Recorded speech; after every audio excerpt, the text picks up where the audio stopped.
প্রবাসে যারা থাকে আজকে তাদের কিছু কষ্টের কথা বলি আর কি। প্রবাসে যারা থাকে তাদের সর্বপ্রথম কষ্ট হচ্ছে পরিবার পরিজনদের রাইখা হাজার হাজার কিলোমাইল দূরে থাকতে হয়। যখন প্রিয়জন আপনজনদের কথা আসলে মনে পড়ে প্রচণ্ড কষ্ট হয়।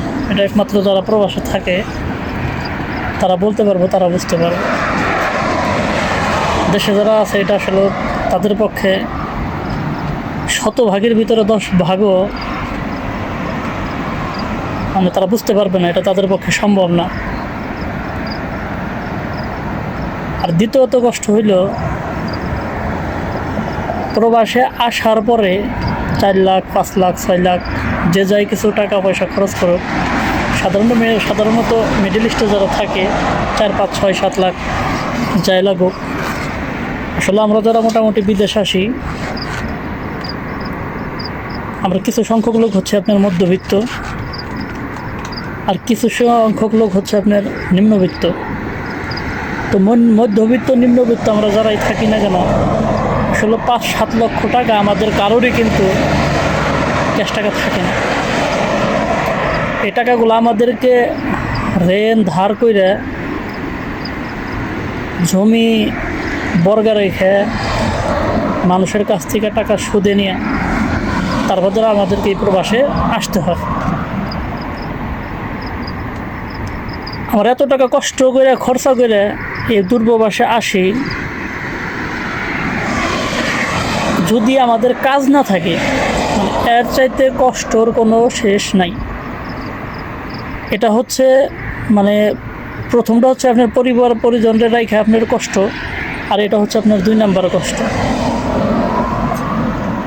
পরিবারের মায়াটা হয়তো আপনার থাকতে থাকতে থাকতে থাকতে এক সময় একটু ভালোবাসাটা কমে না, কিন্তু মানে একটু মানুষের অভ্যাস হয়ে যায় আর কি। দূরে থাকতে থাকতে কষ্টটা সহ্য করে নিতে পারে। কিন্তু প্রবাসে আসার পরে যদি কাজ না থাকে ভাই, এর মতন কষ্ট আর কোনো কিছুই নাই। কারণ আমি নিজে বিগত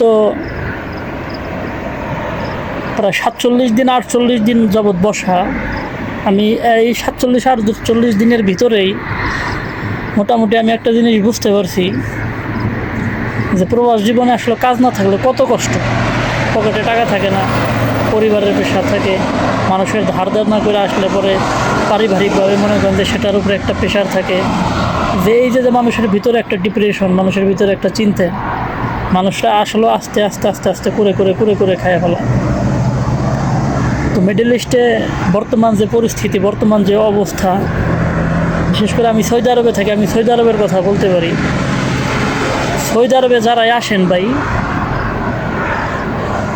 মানে একটু দেখে শুনে একটু বুঝে আসেন, কারণ বর্তমান পরিস্থিতি আমার মনে হয় না যে খুব একটা ভালো।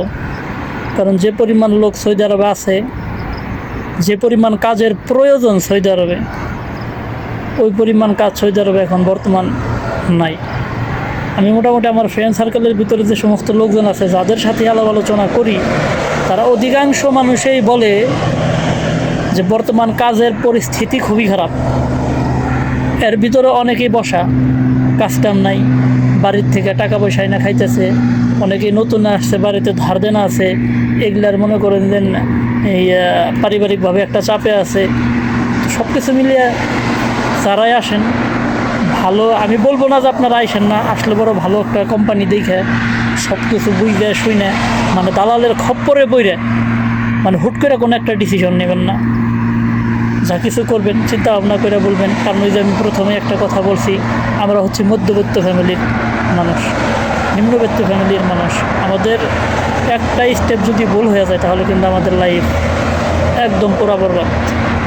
তো সবাই ভালো থাকবেন, সুস্থ থাকবেন, ইনশাল্লাহ সবাই ভালো কিছু করেন, ভালো কিছু হোক এ আশা করি, এ প্রত্যাশা করি।